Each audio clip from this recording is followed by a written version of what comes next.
ಈಗಾಗಲೇ ಸಿಪಿ ಯೋಗೇಶ್ವರ್ ಅವರು ಚನ್ನಪಟ್ಟಣದಲ್ಲಿ ಗೆಲುವಿನ ನಗೆ ಬೀರಿದ್ದಾರೆ. ಮತ ಎಣಿಕಾ ಕೇಂದ್ರಕ್ಕೆ ಆಗಮಿಸಿದ್ದಾರೆ. ಸಿಪಿ ಯೋಗೇಶ್ವರ್ ಅವರು ಚನ್ನಪಟ್ಟಣ ಉಪಚುನಾವಣೆಯಲ್ಲಿ ಗೆಲುವು ಸಾಧಿಸಿದ ಬಳಿಕ ಇದೀಗ ಈ ಕೇಂದ್ರಕ್ಕೆ ಆಗಮಿಸಿದ್ದಾರೆ. ಈಗ ಮಾಜಿ ಸಂಸದ ಡಿಕೆ ಸುರೇಶ್ ಅವರ ಜೊತೆಗೆ ಮತ ಎಣಿಕಾ ಕೇಂದ್ರಕ್ಕೆ ಆಗಮಿಸಿದ್ದಾರೆ. ಈಗ ಅವರಿಗೆ ಚುನಾವಣಾ ಅಧಿಕಾರಿ ಪ್ರಮಾಣ ಪತ್ರವನ್ನ ನೀಡುತ್ತಾರೆ. ಅಭ್ಯರ್ಥಿಯಾಗಿ ಗೆಲುವನ್ನ ಸಾಧಿಸಿದ್ದಾರೆ. ಈಗಾಗಲೇ ಆ ಕ್ಷೇತ್ರದ ಶಾಸಕರು ಅನ್ನುವಂತಹ ಒಂದು ಅಭ್ಯರ್ಥಿಗೆ ಪ್ರಮಾಣ ಪತ್ರವನ್ನ ಕೂಡ ಈಗ ಚುನಾವಣಾ ಅಧಿಕಾರಿ ನೀಡಲಿದ್ದಾರೆ. ಈ ಹಿನ್ನೆಲೆಯಲ್ಲಿ ಸಿಪಿವೈ ಅದನ್ನ ಸ್ವೀಕರಿಸೋದಕ್ಕೆ ಈಗ ಆಗಮಿಸಿದ್ದಾರೆ. ರಾಮನಗರದ ಸರ್ಕಾರಿ ಇಂಜಿನಿಯರಿಂಗ್ ಕಾಲೇಜಿನಲ್ಲಿ ಮತ ಎಣಿಕೆ ನಡೆದಿದೆ. ಈಗಾಗಲೇ ಸಿಪಿ ಯೋಗೇಶ್ವರ್ ಭರ್ಜರಿ ಮತಗಳಿಂದ ಗೆಲುವನ್ನ ಕೂಡ ಸಾಧಿಸಿದ್ದಾರೆ. ಈಗ ಅವರಿಗೆ ಪ್ರಮಾಣ ಪತ್ರವನ್ನ ನೀಡಲಿದ್ದಾರೆ. ಗೆಲುವಿನ ಹಿನ್ನೆಲೆಯಲ್ಲಿ ಈಗ ಅವರೇ ಗೆಲುವನ್ನು ಸಾಧಿಸಿದ್ದಾರೆ ಅನ್ನುವಂಥ ಪ್ರಮಾಣ ಪತ್ರವನ್ನ ಚುನಾವಣಾಧಿಕಾರಿಗಳು ನೀಡೋದಕ್ಕೆ ಈಗ ಎಲ್ಲಾ ರೀತಿಯ ತಯಾರಿ ಕೂಡ ಅಲ್ಲಿ ಕೊಟ್ಟಿದ್ದಾರೆ. ನೋಡಿ, ಈಗಾಗಲೇ ನಾವು ತೋರಿಸ್ತಾ ಇದ್ದೀವಿ ದೃಶ್ಯಾವಳಿಗಳಲ್ಲೂ ಕೂಡ. ಈಗಾಗಲೇ ಅವರಿಗೆ ಚುನಾವಣಾ ಅಧಿಕಾರಿಗಳು ಅವರು ಗೆದ್ದ ಬಳಿಕ ಇಷ್ಟು ಮತಗಳ ಅಂತರದಿಂದ ಏನು ಗೆಲುವನ್ನು ಸಾಧಿಸಿದ್ದಾರಲ್ಲ, ಈಗ ನೀವೇ ಗೆಲುವನ್ನು ಸಾಧಿಸಿದ್ದೀರಿ ಅನ್ನುವಂತಹ ಪ್ರಮಾಣ ಪತ್ರವನ್ನ ಚುನಾವಣಾ ಅಧಿಕಾರಿಗಳು ಸಿಪಿ ಯೋಗೇಶ್ವರ್ ಅವರಿಗೆ ಈಗ ನೀಡಿದ್ದಾರೆ. ಅದರಲ್ಲಿ ಮಾಜಿ ಸಂಸದರಾಗಿರುವಂತಹ ಡಿಕೆ ಸುರೇಶ್ ಅವರಿದ್ದಾರೆ, ಕಾಂಗ್ರೆಸ್ನ ಮುಖಂಡರುಗಳು ಕೂಡ ಇದ್ದಾರೆ. ಎಲ್ಲರೂ ಕೂಡ ಅವರಿಗೆ ಶುಭಾಶಯವನ್ನ ಕೋರ್ತಾ ಇದ್ದಾರೆ. 5 ಬಾರಿ ಹಿಂದೆ MLA ಆಗಿದ್ರು. ಈ ಬಾರಿ ಗೆಲುವಿನಿಂದ ಒಂದು ಇತಿಹಾಸವನ್ನು ನಿರ್ಮಾಣ ಮಾಡಿದ್ದಾರೆ. 5 ಬಾರಿ ಗೆದ್ದಂಥ ಸಂದರ್ಭದಲ್ಲಿ 85,000 ಮತಗಳನ್ನು ಪಡ್ಕೊಳ್ತಾ ಇದ್ರು. ಈ ಬಾರಿ ಲಕ್ಷ ದಾಟಿ 1,12,000 ಮತಗಳನ್ನು ಯೋಗೇಶ್ವರ್ ಪಡ್ಕೊಂಡಿದ್ದಾರೆ. ಭಗೀರಥ ಅಂತೆಲ್ಲ ಹೆಸರನ್ನ ಪಡ್ಕೊಂಡಿದ್ರು. ಆದ್ರೂ ಕೂಡ ಇವತ್ತು ಮಾತಾಡ್ತಾ ಅವರೇ ಹೇಳ್ತಾ ಇದ್ರು, ಜಂಪಿಂಗ್ ಸ್ಟಾರ್ ಅನ್ನೋ ಪಟ್ಟ ಇತ್ತು. IPL ಮ್ಯಾಚ್ ಅಲ್ಲಿ ಟೀಮಿಂದ ಟೀಮ್ಗೆ ಹೆಂಗೆ ಪ್ಲೇಯರ್ಸ್ ಚೇಂಜ್ ಆಗ್ತಾರೆ, ಅದೇ ತರ ನಾನು ಚುನಾವಣಾ ರಾಜಕೀಯದಲ್ಲಿ ಆ ಥರ ಚೇಂಜ್ ಆಗ್ತಾ ಇದೆ. ಆದರೆ ಆ ಸ್ಪೋರ್ಟಿವ್ನೆಸ್ ಮಾತ್ರ ನನ್ನ ಹತ್ರ ಹಾಗೆ ಇದೆ ಅನ್ನೋ ಮಾತನ್ನ ಹೇಳೋ ಮುಖಾಂತರ ಮತ್ತೊಮ್ಮೆ ತಮ್ಮ ಸಾಮರ್ಥ್ಯ ಏನು ರಾಜಕಾರಣದಲ್ಲಿ, ವೈಯಕ್ತಿಕ ವರ್ಚಸ್ಸು ಏನಿದೆ ಅನ್ನೋದನ್ನ ಈ ಗೆಲುವಿನ ಮುಖಾಂತರ ಸಿಪಿ ಯೋಗೇಶ್ವರ್ ಪ್ರೂವ್ ಮಾಡಿ ತೋರಿಸಿದ್ದಾರೆ. ಮತ್ತೆ ಡಿಕೆ ಸುರೇಶ್ ಅವರು ಪ್ರತಿ ಹಂತದಲ್ಲೂ ಕೂಡ ಸಿಪಿ ಯೋಗೇಶ್ವರನ್ನ ಸೆಳೆಯುವಂತ ನಿಟ್ಟಿನಲ್ಲಿ ಕಾಂಗ್ರೆಸ್ ಪಕ್ಷಕ್ಕೆ ಅವರು ಕಾಂಗ್ರೆಸ್ ಕ್ಯಾಂಡಿಡೇಟ್ ಅಂತ ಅಧಿಕೃತವಾಗಿ ಅನೌನ್ಸ್ ಆದಮೇಲೆ ಪ್ರತಿ ಹಂತದಲ್ಲೂ ಜೊತೆಯಾಗಿದ್ರು. ರಾಜಕಾರಣದಲ್ಲಿ ಪ್ರಜಾಪ್ರಭುತ್ವ ವ್ಯವಸ್ಥೆಯಲ್ಲಿ ಎಂತೆಂಥ ಸಂದರ್ಭಗಳು ಬರುತ್ತೆ ನೋಡಿ.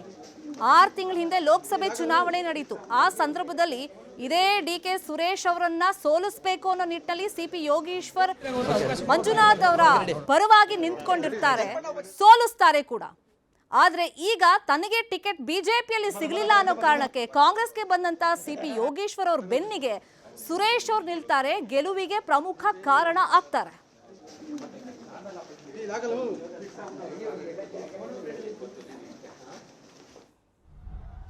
ಶಿಗ್ಗಾವಿ ಕ್ಷೇತ್ರದ ಕಡೆ ಹೋಗೋಣ. ಶಿಗ್ಗಾವಿ ಕ್ಷೇತ್ರದಲ್ಲಿ ಕಾಂಗ್ರೆಸ್ ಜಯಭೇರಿಯನ್ನ ಬಾರಿಸಿದೆ. ಹೇಳಿ ಕೇಳಿ ಬಿಜೆಪಿಯ ಭದ್ರಕೋಟೆಯಾಗಿರುವ ಶಿಗ್ಗಾವಿಯಲ್ಲೂ ಕೂಡ ನಾವು ಈ ಸಲ ವಿಜಯದ ಪತಾಕೆ ಹಾರಿಸಲೇಬೇಕು ಅಂತ ಹೇಳಿ ಶತಾಯ ಗತಾಯ ಪ್ರಯತ್ನವನ್ನ ಮಾಡಿತ್ತು ಇಲ್ಲಿ ಕಾಂಗ್ರೆಸ್. 30 ವರ್ಷಗಳ ಬಳಿಕ ಶಿಗ್ಗಾವಿಯಲ್ಲಿ ಕಾಂಗ್ರೆಸ್ ಗೆಲುವಿನ ನಗೆ ಬೀರಿದೆ. ಇಲ್ಲಿ ತಮ್ಮ ಕ್ಷೇತ್ರವನ್ನೇ ಕಳ್ಕೊಂಡಿದ್ದಾರೆ. ಈಗ ಸಂಸದರಾಗಿರುವಂತಹ ಬಸವರಾಜ ಬೊಮ್ಮಾಯಿ ಅವರು ತನ್ನ ಮಗನನ್ನ ನಿಲ್ಲಿಸಿದ್ರು, ಗೆಲುವಿಗೆ ಸಾಕಷ್ಟು ರೀತಿಯ ರಣತಂತ್ರವನ್ನ ಹೆಣೆದಿದ್ರು. ಆದ್ರೆ ಇಲ್ಲಿ ಒಂದ್ ಕಡೆ ಅಡ್ಜಸ್ಟ್ಮೆಂಟ್ ಪಾಲಿಟಿಕ್ಸ್ ಏನಾದ್ರು ವರ ಆಗತ್ತಾ ಅನ್ನುವಂಥ ಪ್ರಶ್ನೆ ಇತ್ತು. ಆದ್ರೆ ಅವೆಲ್ಲದಕ್ಕೂ ಕೂಡ ಇಲ್ಲ ಅನ್ನುವಂಥ ಉತ್ತರವನ್ನ ಕೊಡೋದಿಕ್ಕಂತಾನೆ ಸಿದ್ದರಾಮಯ್ಯ ಅವರು ಕೂಡ ಪ್ರಚಾರಕ್ಕೆ ಹೋಗಿದ್ರು. ಅಜ್ಜಂಪೀರ್ ಖಾದ್ರಿ ಅವರ ಮನವನ್ನ ಕೂಡ ಅಲ್ಲಿ ಒಲಿಸಿದ್ರು. ಭಿನ್ನ ಮತದ ನಡುವೆ ಗೆದ್ದು ಬೀಗಿದ್ದಾರೆ ಪಠಾಣ್ ಅವರು. ಸತೀಶ್, ಜಮೀರ್ ಖಾನ್, ಅಹ್ಮದ್ ಅವರ ಈ ಒಂದು ಜೋಡಿಯ ಜುಗಲ್ಬಂದಿ ಇದೆಯಲ್ಲ, ಈ ಗೆಲುವನ್ನ ಪಕ್ಷವನ್ನ ಗೆಲುವಿನ ದಡ ಸೇರಿಸೋದಕ್ಕೆ ಕಾರಣ ಆಗಿದೆ. ಮೊದಲನೇದಾಗಿ ನಾನು ನಮ್ಮ ಶಿಗ್ಗಾಂವ್ ಸವಣೂರು ಜನತೆಗೆ ಧನ್ಯವಾದ ಹೇಳಕ್ಕೆ ಇಚ್ಛೆಪಡ್ತೀನಿ. ನಮ್ಮ ಭಾರತೀಯ ಜನತಾ ಪಕ್ಷದ ಕಾರ್ಯಕರ್ತರುಗಳಿಗೆ ಎಲ್ಲ ಧನ್ಯವಾದ ಹೇಳಕ್ಕೆ ಇಚ್ಛೆಪಡ್ತೀನಿ. ಇವತ್ತು ಇಡೀ ಸರ್ಕಾರ ಬಂದು ಹಣದ ಹೊಳೆ ಸುರಿಮಳೆಯನ್ನು ಉಪಯೋಗಿಸ್ಕೊಂಡು ಇವತ್ತು ಕಾಂಗ್ರೆಸ್ ಪಕ್ಷ ಮುಂದೆ ಬಂದಿದೆ. ನಾನು ಯಾವತ್ತಿದ್ರೂ ಶಿಗ್ಗಾಂವ್ ಸವಣೂರು ಜನತೆ ಒಳ್ಳೆಯದಾಗಲಿ, ಇನ್ನು ಅಭಿವೃದ್ಧಿ ಕೆಲಸಗಳು ಮುಂದುವರಿಲಿ ಅಂತ ನಾನು ಆ ದೇವರಲ್ಲಿ ಪ್ರಾರ್ಥನೆ ಮಾಡ್ತೀನಿ. ಮೊಟ್ಟ ಮೊದಲನೇದಾಗಿ ಶಿಗ್ಗಾಂವ್ ಸವಣೂರು ಜನರ ಒಂದು ತೀರ್ಪೇನಿದೆ ಅದನ್ನು ನಾವು ತೆರೆಬಾಗಿ ಒಪ್ಕೊಳ್ತೀನಿ. ಅವರ ತೀರ್ಪನ್ನು ನಾನು ಗೌರವಿಸ್ತೇನೆ, ಸ್ವೀಕಾರ ಮಾಡ್ತೀನಿ.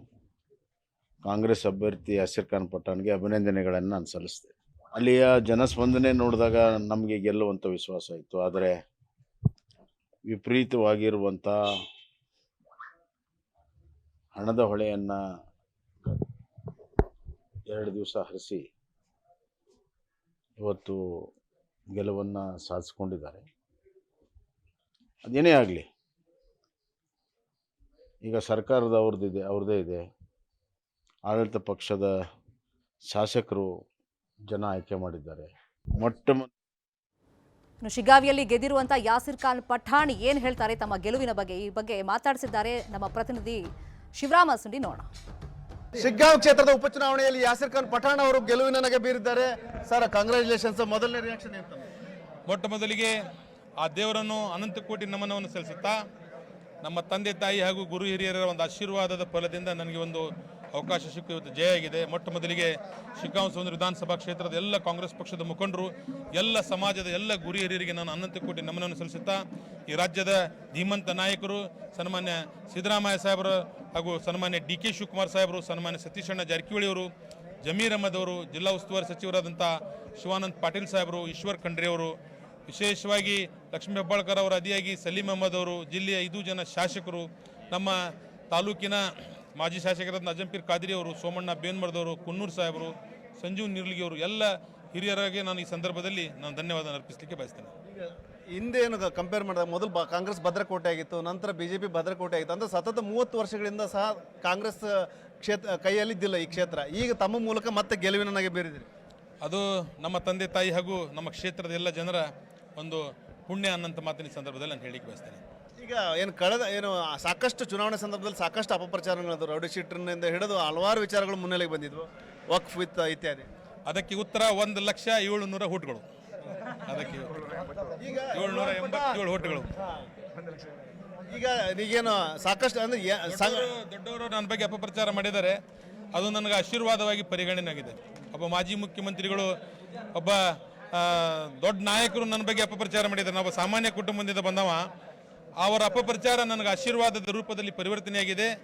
ಮತ್ತು ನನ್ನಂಥ ಒಬ್ಬ ಸಾಮಾನ್ಯ ಕುಟುಂಬದಿಂದ ಬಂದವ ಹಾಗೂ ಅಲ್ಪಸಂಖ್ಯಾತ ಸಮುದಾಯಕ್ಕೆ ಸೇರಿದವನಿಗೆ ಎಲ್ಲ ಸಮಾಜದವರು 1 ಲಕ್ಷದ ಮೇಲೆ ವೋಟ್ ಹಾಕಿ ದೊಡ್ಡ ಲೀಡ್ ಕೊಟ್ಟು ಈ ರಾಜ್ಯಕ್ಕೆ ಮತ್ತು ಒಂದು ರಾಷ್ಟ್ರಕ್ಕೆ ದೊಡ್ಡ ಸಂದೇಶವನ್ನು ಕೊಟ್ಟಿದ್ದಾರೆ, ಭಾವೈಕ್ಯತೆಯ ಸಂದೇಶವನ್ನು ಕೊಟ್ಟಿದ್ದಾರೆ. ಏನಂದ್ರೆ ತಮ್ಮ ಆದ್ಯತೆಗಳೇನು? ಈಗ ಗೆದ್ದಿದ್ದೀರಿ, ನಿಮ್ಮದೇ ಸರ್ಕಾರ ಇದೆ ರಾಜ್ಯದಲ್ಲಿ. ಶಿಕ್ಷಣ, ಆರೋಗ್ಯ, ನೀರಾವರಿ, ಉದ್ಯೋಗ. ಇದು ಯಾಸಿರ್ ಖಾನ್ ಪಠಾಣ್ ಅವರ ಅಭಿಪ್ರಾಯವಾದ. ಒಟ್ಟಾರೆ ಏನು ಮತದಾರರು ನಮ್ಮನ್ನು ಗೆಲ್ಲಿಸಿದ್ದಾರೆ ಮತ್ತು ಒಂದು ಗೆಲುವಿನ ಒಂದು ಏನು ಮುಂದಿನ ದಿನಗಳಲ್ಲಿ ಗೆಲುವಿನ ಏನು ಅಭಿವೃದ್ಧಿಯ ಮುನ್ನುಡಿಗೆ ಒಂದು ಸಾಕಾರ ಆಗುತ್ತೆ ಅನ್ನೋ ಒಂದು ವಿಶ್ವಾಸ ವ್ಯಕ್ತಪಡಿಸಿದ್ದಾರೆ. ಮತ್ತು ಎಲ್ಲದಕ್ಕೂ ಸಹ ಮತದಾನದ ಮೂಲಕ ಮತದಾರರು ನಮ್ಮ ಎಲ್ಲ ಆರೋಪಗಳಿಗೆ ಉತ್ತರ ಕೊಟ್ಟಿದ್ದಾರೆ ಅನ್ನೋ ಒಂದು ಮಾತನ್ನು ಯಾಸಿರ್ ಪಠಾಣ್ ಹೇಳಿದ್ದಾರೆ. ಕ್ಯಾಮ್ರಾಮನ್ ಜೊತೆ ಶಿವರಾಮ ಸುನಿ, ನ್ಯೂಸ್ 18 ಹಾವೇರಿ.